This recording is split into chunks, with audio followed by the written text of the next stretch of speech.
me bring in Dr. Ranganathan. Dr. Ranganathan, there are so many paradoxes in these arguments. I mean, you heard it all. The big question is this, that, even when it comes to something like Vande Mataram, there is just so much of division. The controversial parts, the objectionable parts have been removed, as has been the debate maybe close to a century ago. But yet, this continues to generate so much of controversy. Why, Dr. Ranganathan? Good evening, Madhav, and good evening to my fellow panelists. This is an astonishing debate going on right now, and completely illustrative of the fact that we Hindus in this country have been pummeled by self-loathing and are now guilt-tripped to such an extent that we feel we should be thankful if somebody sings a truncated version of the song. Our greatest song ever, and we are thankful if somebody sings a truncated version. You have taken away our land, our water, our earnings, our laws, our temples, even our justice through secularism. Can we at least get our song back? Prime Minister asked us a week ago how best to celebrate the 150th anniversary of Vande Mataram. I'll tell him how. Reinstall in it this stanza, omitted by Nehru on Jinnah's demand. Tavam hi Durga dash prahant dharini, Kamala Kamal dal viharini, Vani Vidya daini, Namani Twam, Namami Kamalam, Amalam, Atulam, Sajulam, Sofalam, Mataram, Vande Mataram. That's an absolute lie. Never has a nation been stirred to its core. Madhav, Nikhil Jain, one second.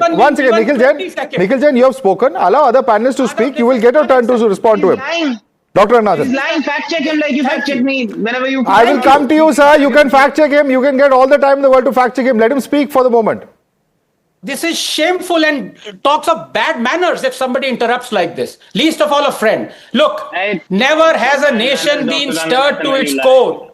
Never has a people been roused from its atoms. These are not mere words. This is not a mere stanza strung together by Bankim. This is an umbilical cord, Madhav, that connects us to our mother. None other than Goddess Durga, the guardian of our sovereignty. Goddess Lakshmi, the guardian of our wealth. And Goddess Saraswati, the guardian of our wisdom. And every stanza, every word, every little symbolism personifies for us what it means to be Indian. And to see Muslims objecting to it today takes one back to the Muslim League objecting to it first in 1908 when its president Saeed Ali Imam called it a quote-unquote sectarian Hindu cry. And then in 1937, when Muhammad Ali Jinnah specifically objected to it on October 15, 1937, in a speech at the Muslim League Lucknow session, arguing against his adoption. And then a few weeks later, Congress Working Committee under Nehru passed a resolution acceding to Jinnah's demand and truncated our sacred song. Madhav, we demand our song back. Those who love India never need to be forced to love her. And those who don't, no amount of force will make them love her. So it is not about forcing the Muslims to sing Vande Mataram. Let them not sing it. It is about not denying anymore the rest of us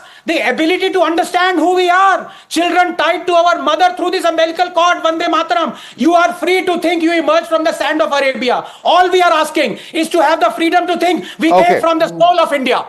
Right. Nikhil Jain, I'm going to ask you to respond to this. Let me just cite one particular article which is specifically written that decades later, Jinnah echoed his inhibitions, refusing to embrace Vande Mataram.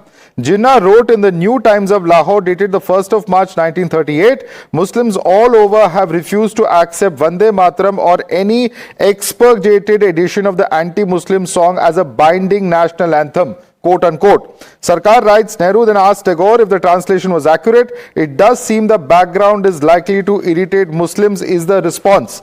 But Tagore noted the first two stanzas of the written five had no religious connotations. It's quite clear that Jinnah wrote and he's written publicly his objection to Vande Mataram. I am not denying that. When did I ever deny that? My objection was to the fact that it was under Jinnah's pressure that a national song was truncated or anything so like I that. have read out the article which Jinnah wrote. I gave you the date. That was in 1937. We got independence in 1947. Madhav, are you hanging out with Kangana Ranaut way too much? So those concerns were not valid. To it.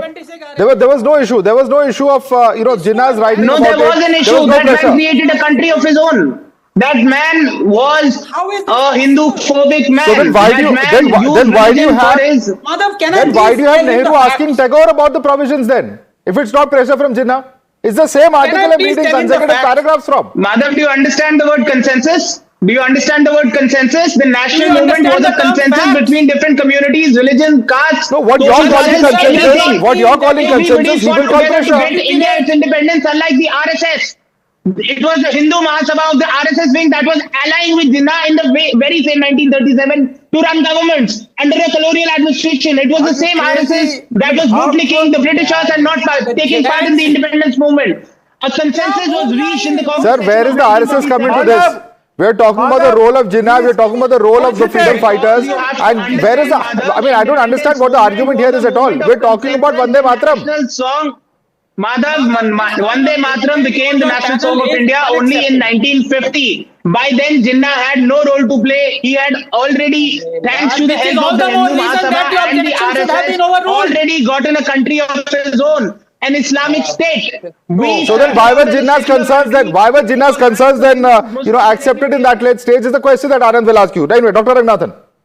Madhav, this is the problem, and I'm sorry to say this is the first time I'm seeing such rank ignorance of historical facts on your panel. Please correct it. As I gave the dates, on 15th October 1937, Jinnah again raised the objection of the Muslim League as far as Vande Mataram was concerned. And 2 weeks later, on 26th October 1937, the Congress Working Committee under Nehru acceded to that demand, and that carried out. And when we got independence, we retained that.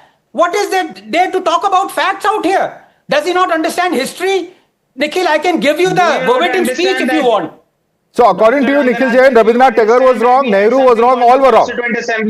Rabindranath Tagore sung it at the Congress session in Calcutta in 1896. He was also wrong.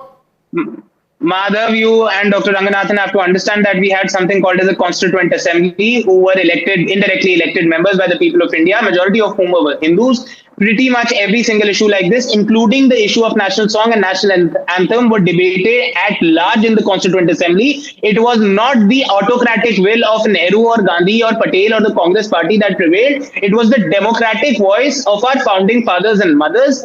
And accordingly, the national anthem was adopted, Jana Gana Man, and Vande Mataram was adopted with it. But the part of the song called Vande Mataram, written by Bankim Chandra Chatterjee, the first two stanzas, which have no religious connotation, as they must not. We are a secular country. I would not like it if the national song of my country had any Muslim connotation. So it's a secular country, so you cannot talk about your motherland. That is the argument coming in. RP Singh, it was debated in the Constituent Assembly.